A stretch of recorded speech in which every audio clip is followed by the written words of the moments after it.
Welcome to the Teaching Journeys podcast, hosted by Dave Roberts. Humanity possesses a unique skill, the ability to pass knowledge from one generation to the next. This podcast embraces that ability, offering learning opportunities through conversations with extraordinary guests. Dave aims to leave a positive mark on individuals around the world.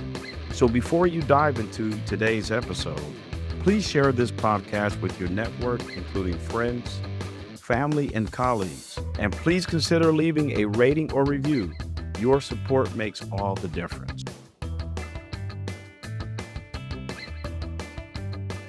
Hi, everyone, and welcome to another episode of the Teaching Journeys podcast. I'm your host, Dave Roberts, and today it is my pleasure to have as my guest, Erin Gaffney. Erin is a compassionate grief coach dedicated to helping individuals navigate the challenging journeys of loss.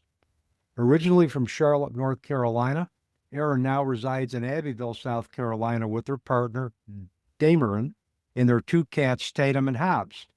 Erin, welcome to the Teaching Journeys podcast. I've been looking forward to our conversation for some time now. Me too. Thank you so much for having me. I'm excited about this. You're welcome. And I found you did a podcast with Jen Levin a little while back, and I was intrigued because your journey is something unique to my podcast. I haven't had anybody with quite the unique journey that you've had. I listened to the podcast that you did with Jen. I loved your energy. I loved what your content. I loved what you've been doing since transcending your own tragedies.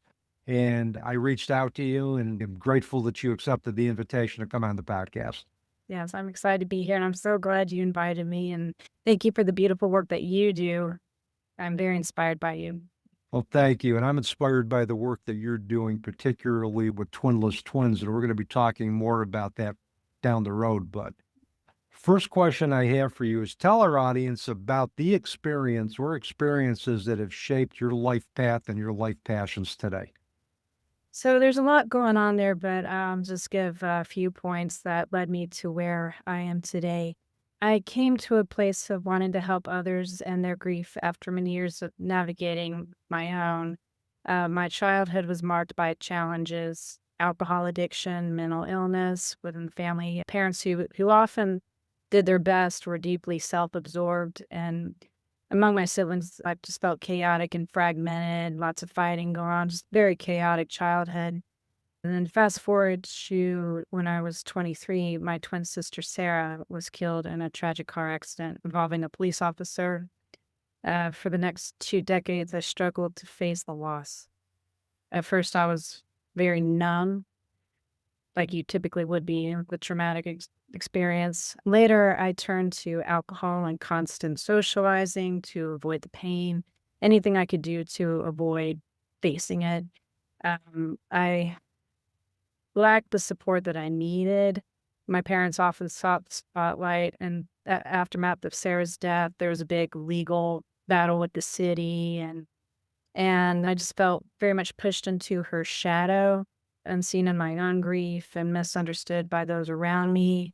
But then 6 years ago, my mother passed away from cancer, and her death reopened the wounds of losing Sara, forcing me to confront the grief I'd carried for so long.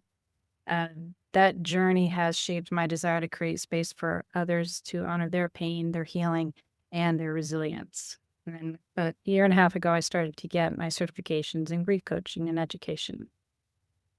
Yeah, that's quite a journey. Now, Sara was 23 years old. How many years has it been since Sara's death? 25. 25. Interestingly, when you told me you were cast into the shadows, it sounds like your grief didn't have an opportunity to be expressed with those around you. I'm sure, Erin, you've heard this with other siblings who have lost a sibling, whether it's a twin or brother or sister.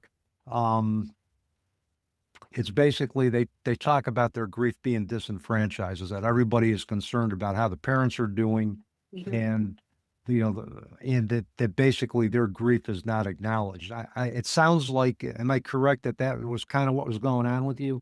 Very much so. I think it happens doubly so for twins, and then the other siblings get even pushed further down. the line. There was a lot of focus put on my parents. It feels like everybody is in their own little world and we're all repelling each other. Well, plus with the other challenges you had going on in the home too, I'm sure that made your grief more complicated and the grief of everybody else around more complicated. Yes. In my pre-chat notes in our introductory conversation, you explained not dealing with your grief over your sister until your mother's death. How was your mother's death specifically a catalyst for that? What happened that kind of just opened up the floodgates for you to deal with Sara? It's funny. I think there's a lot of things going on there. There are a lot of things contributing to what led to a big mental breakdown for me at the time. I was drinking a lot and an abusive relationship, which made me more vulnerable. There was a lot to sort out around my mother's death, which was very overwhelming. It really brought to light complications in my family that we hadn't been dealing with for the longest time. My mother was kind of the foundation that held together that dysfunctional chaos. Mm-hmm. And then once she was gone, I found myself feeling very broken and scared and confused. But the biggest contribution to my resurfaced grief was the fact that the one person that tethered me physically to my twin sister was gone. I no longer felt the security to the earth that only a mother of twins can provide. This person who once nurtured us as a unit was no longer there, and it left me feeling like a fish out of water. On the flip side, she'd been emotionally and mentally absent when it came to Sarah's death, and for years due to her own grief and addiction struggles, which made it all the more confusing. Meanwhile, the estrangement with my siblings that already existed due to years of multiple complications became worse in the wake of all the problems and misunderstandings that surrounded my mother's death. I was extremely lonely and feeling very much like an orphan. Within a year after my mother's death, I completely walked away from drinking and made a decision to start healing. And it wasn't until after this that I realized just how much I had not dealt with my sister's death for 20 years and how many problems it caused. Yeah, and I think particularly, as I recall you mentioning, you gravitated into drinking, and that's going to numb any type of experience of grief. And, as a past addictions counselor, I worked with individuals who had delayed grief because of the fact that they were self-medicating to delay the onset of it. And then once they began to embrace sobriety, all of the feelings that occurred in the experiences of grief surfaced after they were removed from their drug of choice. Yes, that was very much my experience. Sara came back with a vengeance. She's like, hello, I'm still here. Yep, I'm still here and it's time to grieve me. Yeah. Speaking of Sara, and I love to ask these questions of anybody who's lost a loved one, tell our audience about your twin sister, Sara, what you remember most about her. She was my identical twin. She was a very beautiful, free-spirited person. We used to call her an urban fairy because she loved to travel so much and seek out adventure. She was afraid of nothing. She'd sing opera. She was very involved in the theater. She would pose for some well-known artists and that painted frescoes and murals. She loved art, music, anything creative. She was my best friend. She was witty and so full of life, and no one can make me laugh like she did. There's no one can make me cry as much as she did. And we fought a lot because we knew how to get under each other's skin, which is very typical of twins. I miss her very much.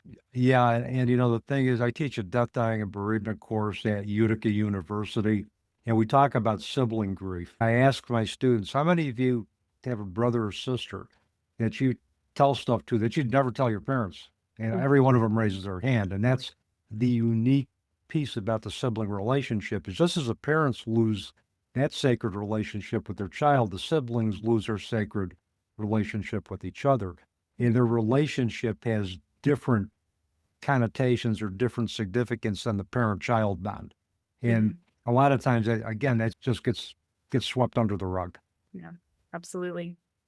What are the unique challenges presented through the death of a twin that are similar and different from sibling loss? And what is the specific effect on the family due to the death of a twin?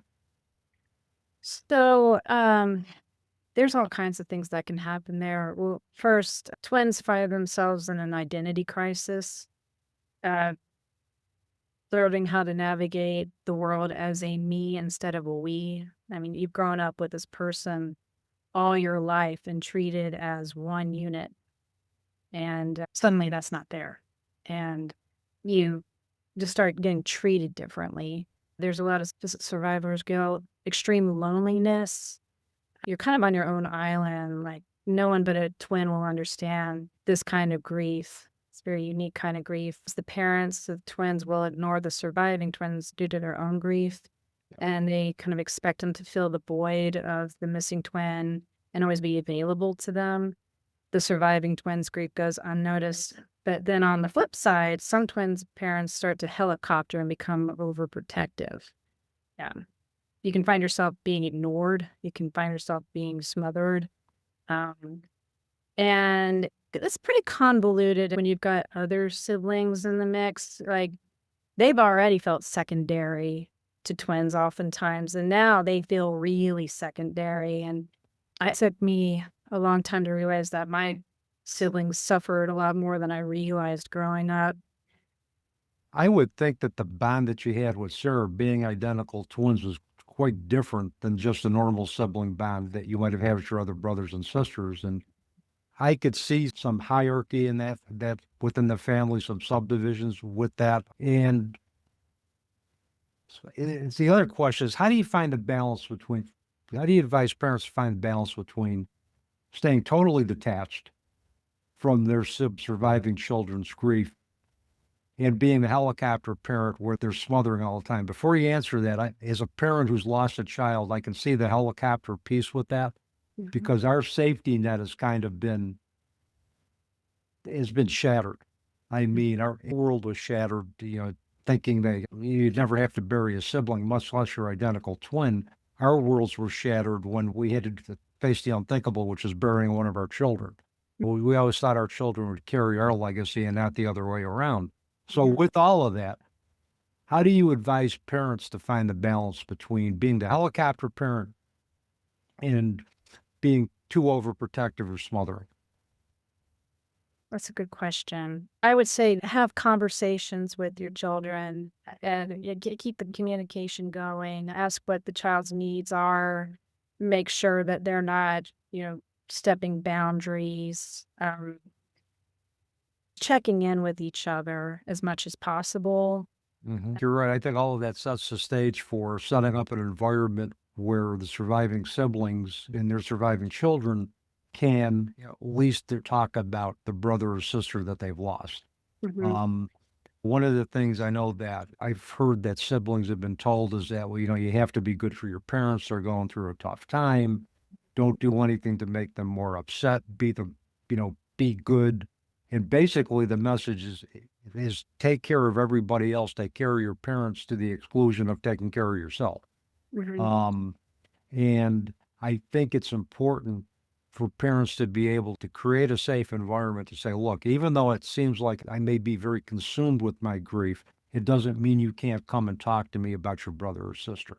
Right. And I think it also depends on the family dynamics. If you've got a chaotic family that didn't already have good communication or is dealing with addiction or mental illness, it's even harder to create good communication around that, especially in a traumatic death like my sister's, where nobody knew what to do. We just kind of existed in this chaotic existence together.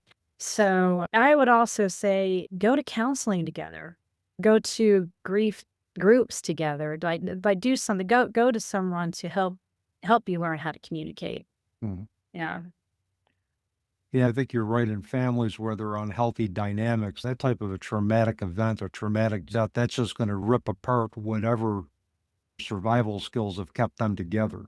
Unhealthy families do not handle sudden death or sudden crisis very well, especially if the skills weren't there to the beginning to ensure communication, respect, or developing resilience skills from past traumas, healthy resilience skills.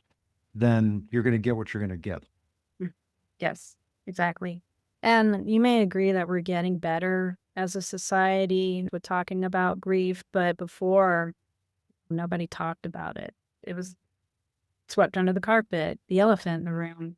Well, to go along with the other elephants in the room that go along with unhealthy family systems due to the dynamics of addiction or any other unhealthy behavior, families keep secrets. Don't tell anybody outside what's going on inside our house. We don't want Exactly. anybody to know because we can handle our own problems. So we don't want Right. to bring anybody from the outside in.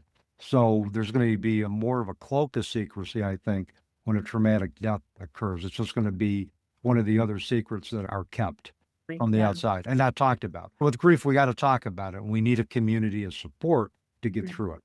Yes. Yes. So Absolutely. now, Marri Grief Coaching, and hopefully I'm pronouncing that correctly. You are. Um, Good. How did you come up with the name? And what services do you provide to twins who have experienced the death of their twin brother or sister? So I found the word Marari. I was looking for something that was about reflection Mm-hmm. for oneself, but also, the twin aspect makes it more fun. Marari is the Latin word that means to wonder at or to be amazed. It is also the origin of the English words miracle, admire, and marvel, where we get the word mirror from. And to me, this word means so much. When we find ourselves grieving after a major loss, we tend to lose who we are. Yes. And often the hope for any kind of happy future is diminished. And we get lost in all the chaos and complications and confusion around us, forget how to love and take care of ourselves. And our relationships tend to suffer. We feel misunderstood and isolated. For twins who've lost their twins, this experience is compounded in ways that are almost impossible to describe. When it comes to supporting twins or anybody else that has been through a loss like this, I like to help people discover meaningful ways to honor themselves while also honoring their twin or loved ones. I provide a safe, compassionate space where emotions can be expressed freely. Together, we can explore practices of self care and strategies for communicating with those around them. Over time, we gently work towards reintegrating the presence of the lost twin into their lives. For me, this journey has been deeply personal. I often feel like I carry Sarah with me, as though I've absorbed her, and I honor her through the ways that I live. I'm firmly a believer in that philosophy of integration and carrying our loved ones with us. As you know, we talked in the introductory conversation about my daughter and her transition to the spiritual world from the physical world. And the best parts of her I carry within me. And symbolically, I move forward with the best of who she is. I move forward with that essence in my grief and use her essence and her strong points integrated into my own personality to try to help others. So I tell people, whether I'm teaching, whether I'm doing bereavement support, you're getting a package deal, particularly if you see a lot of young energy come out. That's Mhm. probably my daughter's influence. And I'm a firm believer that we move forward in grief, move through grief by remembering as opposed to putting our grief in a little box after a prescribed amount of time that society has dictated we should grieve, Right. burying that box and moving on as if life is just grand or normal again. And any type of loss changes the landscape of grief for us, then changes the landscape of our lives and demands that we take a look at everything, our priorities, beliefs, and see what needs to be reassessed and reevaluated. Yes, absolutely. And I encourage a nostalgic healing when grieving has been pushed down and repressed and not dealt with. The boxes in the closet of the stuff that you've kept. Like, I started to go back through those things, Yep. read letters, things like that, getting to know her again, remembering that she was there, that she was very much a part of my life. And I encourage things like that and, craft with them, Yeah. do something tangible with them, make them into something beautiful and happy. Yeah. If you're the artistic type. Well, yeah. And the other thing, too, it's a way that we stay connected to our loved ones. I'm sure reading the letters that you got from Sarah, I mean, probably has brought back some really positive memories. And it's almost as like you're experiencing her in real time, just reading those letters. And an object that seems to be minor can stimulate really profound memories of great times that we had with our deceased loved ones. So it's anything that we can use, letters, objects, photographs, to stay connected to our loved ones and continue to carry them with us and integrate the best parts of who they are, I think are going to help us move through grief. And I also think it's very important, especially as twins, that this was very interesting to me and Sara. We used to talk about death, and we were so afraid of it happening. And we told each other, and this is interesting, we both wished that the other one would go first so that the other one wasn't left behind to deal with all the stuff that came with it, which, I won in that. And she didn't have to deal with it. We made this promise to each other that if the other one was left behind, we would do everything in our power to live a good life. Well, for the longest time, I didn't live up to my end of the deal. But I really think that that's important to remember that, if we've lost their twin, we need to live our best lives for them because they're worried about us. They're fine. I don't know if I'm the only twin in the world that thinks this way. I know oftentimes it can be very much the opposite, but I think that that's just very important, that we do whatever we can to keep our sanity with us and work on our trauma for them. Yep. And try to make a decision to re-engage in life with purpose, regardless of the hand of cards that have been dealt with us. And that's a process in and of itself. It took you many years to get to that point. For other individuals, it may take a shorter period of time, but when you take a look at it, time is relative. And with the movement through grief varies depending on the nature of the death, the trauma, the amount of support that you had initially, other coping strategies that you learned to deal with other crises in your home, and what was modeled to you by your family. So, it's going to take as long as it's going to take to get from the raw pain of grief to the point where you're going to re-engage in life again. And accept the fact that my life is going to be the way it is, that Sara or my daughter Janine is not going to be a physical presence in my life, but they're going to be a presence. And I can accept that moving forward and re-engage in life with meaning and purpose. Absolutely. Twinless Twins, Internet Support Group International. I saw that referenced on your website. Tell our audience about that support group and what they do to support twins who have experienced the death of a brother or sister. So, Twinless Twins is a nonprofit organization founded by Dr. Raymond W. Brandt, who is an identical twin. He lost his brother, I believe. He found healing by reaching out to other twinless twins. It was established in 1986, and the organization offers opportunities to reach out to other twins through virtual and in-person meetings. And they even have an annual conference. And they have a website with a lot of different resources for twins. It's basically a way you can connect with other twins. And they set it up in each region. There are different regions in the country. So they have resources for twins. Do they also have virtual online chats or meets or meetings for twins across the country and the world? Yes. So each region has a coordinator, and they set up meetings. And they actually have different groups for twins, like lost at birth, lost in adulthood, lost addiction, trauma. Even though the loss of a twin, the pain is universal, there's still unique circumstances due to cause of death that make each of those journeys unique in and of itself. So to have as homogeneous a support group as you can to deal with those intricacies or those differences or those specific issues related to cause of death, I think it's a great thing. It sounds like they've been doing some meaningful work for a long time with twins. Absolutely. I mean, like they have one for death in utero, which is a big thing. There's a lot of twins that lost their twin in utero that are still grieving into adulthood over that. That's something that I didn't experience, and I wouldn't even begin to know what to say to another twin about that. Yeah, that's got to be a unique kind of loss because you were a twin, but it's a twin you never met. Right. And so you depend on your family to kind of create that history in terms of what your twin sister or brother would have been like Mhm. if they had grown up. And I imagine that as they are growing up and developing their own interests, if they're wondering, geez, if my twin had lived, would we be sharing the same things? Right. Absolutely.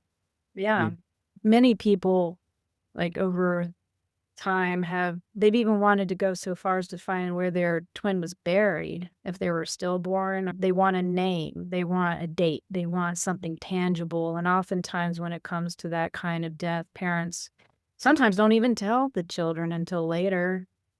They really sweep that under the carpet, or that becomes a family secret.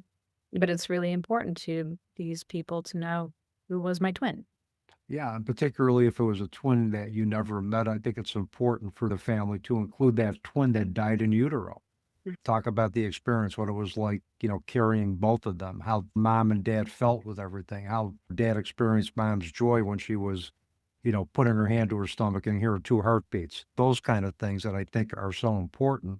I think there have been situations where that has been swept under the rug. I mean, let's say a mother had a newborn death or a miscarriage, and then they had another child after that. Never told the child about the newborn death or miscarriage that preceded them, and all of a sudden they found out that they had an older brother or sister that was conceived but never born. And it's like, okay, how does that change the dynamic for me? Yeah. First I thought I was an only child. Now I found out that I had a brother or sister that died. How does that redefine my narrative? And I'm sure that that's got to really present some crises as well too for those individuals who find that out very suddenly. Mhm. Absolutely. Yeah. One of my last questions for you today, and you've left us with a lot of great information about twinless twins, about your own journey, about the unique challenges that twins face when they lose their twin brother or sister. But if there's one thing, ultimate wisdom or takeaway that you'd like to leave our listeners with today, Erin, what would that be? Have grace with yourself. Um, you've suffered a terrible thing, and this is something most people won't understand what you're feeling or experiencing. And for twins, I highly recommend looking into the Twinless International at the website, twinlesstwins.org. If you want to take your healing journey further, reach out to a grief therapist or coach. And I would love to work with you if you'd like. The Twinless Twins International has a Facebook page too. So if you just wanted to jump on and talk to people and connect that way, that's a possibility too. Is that a public page, your private page? It's public. Public. Okay. Totally. Yeah. Yeah. So if it's public, anybody can join Mhm. pretty much. And then I think if it is public, I think that's a really good idea because it gives individuals who aren't twins the understanding of the challenges that twins go through that either are similar or different than just traditional sibling grief. Mm. So, and my last question for you, Erin, and that's going to give you an opportunity to promote yourself a little bit. If individuals want to get in touch with you, contract for your services, what's the best way for them to do that? You can go to my website at marrigriefcoaching.com, or you can email me at erin@marrigriefcoaching.com. Would you like for me to spell that? You can. MIRARI, Grief Coaching. So now, if they come to you for services, will they see Tatum and Hobbs, your two cats? I'm about to update my website, so I think I'm going to put a picture of them up. I think so too. Particularly, I think they must kind of be on your board of directors as well too. I would Yeah, imagine. they are. Yeah. They kind of run the show around here. As a cat person, I used to say it's my cat's world, and I'm just in it. But I knew that's another reason we were going to align because you're a cat person and I'm a cat person as well too. So, but Erin, thank you so much today for just a wonderful conversation. I wish you well in the new year. I wish you much health and prosperity for you and your family. And thanks again so much for being a great guest contributor today. Oh, thank you so much for having me. I really enjoyed this. You do such beautiful work. Well, so do you. And together, we can make the world where service, I think, becomes the rule rather than the exception. So thanks again, Erin. Thank you so much, Dave, and you have a wonderful New Year. Merry Christmas. Merry Christmas to you too. And with that, that's a wrap on another episode of the Teaching Journeys podcast. I'm your host, Dave Roberts, wishing you peace. Thanks so much.